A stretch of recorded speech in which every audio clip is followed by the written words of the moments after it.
Andressa, será que valeria a pena dar a oportunidade para quem te humilhou e fala que não sente a falta da gente? É um exemplo para fazer você abrir os teus olhos. O que eu quero dizer com isso? Essa situação dessa Leo aqui, ela tá na fase número 2.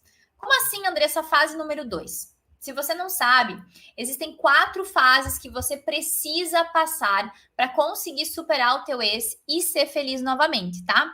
E essa Leo aqui, ela tá na fase número 2, que é a fase em que muitas vezes você está presa numa dependência emocional, numa ferida de escassez, onde você acredita que sem a presença do outro, você não vai conseguir superar essa pessoa, você não vai conseguir seguir adiante na tua vida.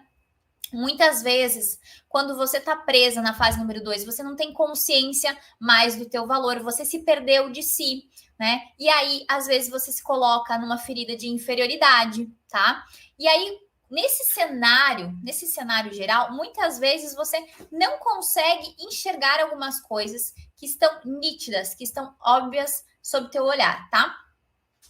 Essa Leo aqui pergunta, né? Será que valeria a pena dar oportunidade para alguém que te humilhou e fala que não sente a falta? Primeiro de tudo, essa Leo aqui, ela tem consciência. Consciência do quê? Do comportamento do ex, das atitudes dele, que ele faz ela passar por humilhações, né? Mas ela se vê tão presa nesse cenário, tão presa nessa história toda que ela se mantém. Ela continua insistindo. Alguma de vocês já passou por essa situação de, mesmo assim, insistir com o ex, insistir nesse fim de relacionamento, mesmo sabendo lá no fundo que esse relacionamento não era saudável, não era algo legal? Às vezes, o teu ex teve comportamentos ruins. Ele te traiu, ele fala coisas horríveis, palavras que te machucam, que te deixam mal, onde você se sente humilhada, insultada. Ele joga na tua cara muitas responsabilidades, como se o erro dele fosse tua culpa. Infelizmente, algumas pessoas têm esse tipo de comportamento, tá? É como se o teu ex quisesse justificar o erro, a traição, o término, colocar essa responsabilidade sobre você. Quando a gente fala de um relacionamento disfuncional, um relacionamento desequilibrado, tá?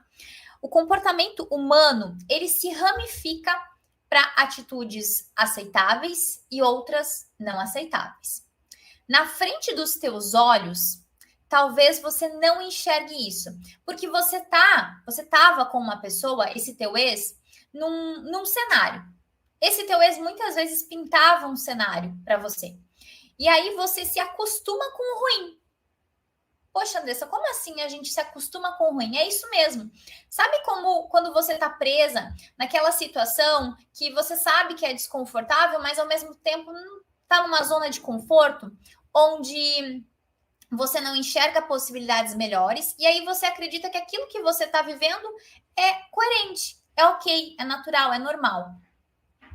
A nossa sociedade, infelizmente, tá? De uma forma geral, falando isso, tá, gente? A nossa sociedade, ela vem romantizando relacionamentos difíceis, colocando um rótulo como se fosse normal, aceitável alguns tipos de comportamento.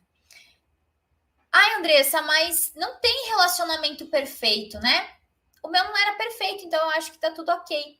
É esse o ponto. Às vezes, vocês, por ter essa visão um pouco distorcida do antigo relacionamento que vocês estavam, vocês não têm essa clareza de enxergar se aquilo era bom ou ruim. Sabe quando, como eu falei antes, quando você se acostuma com algo mais ou menos, você acha que aquilo é ok, que aquilo tá normal, que aquilo é aceitável. Quando isso acontece, quando você tem um cenário como ok, como normal, você se coloca muito nessa situação em que essa Leo aqui está vivendo, né? Você perde o senso do que é saudável, do que é tolerável para você, você perde esse senso, esse crivo, essa régua, ela tá quebrada. E aí, o que acontece? Vocês ficam vivendo num cenário onde não era legal, né? Mas na dúvida, você tá tão acostumada com aquela forma de viver, com aquela pessoa do teu lado, te tratando daquela maneira que você aceita. E aí, o que acontece? Você se acostuma com essa forma distorcida de receber amor.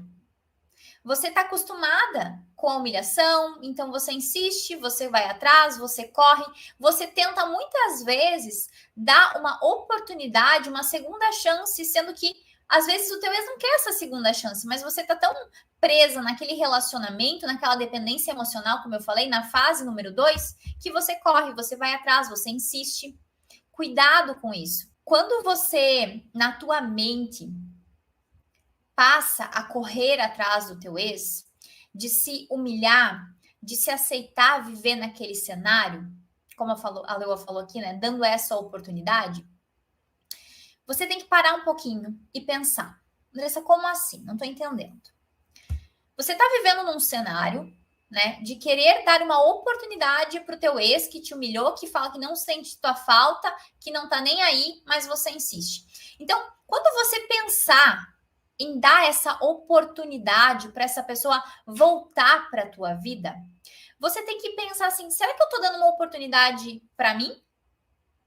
Será que essa oportunidade realmente faz sentido? Ela tá coerente com as coisas que eu quero viver, o que eu quero para minha vida no futuro? Vocês estão tão acostumadas em viver nesses relacionamentos desequilibrados, onde o teu ex tem poder sobre o teu emocional, onde você muitas vezes não consegue distinguir o que é algo saudável, o que é algo intolerável, e aí você se coloca nesse cenário. Isso é extremamente perigoso.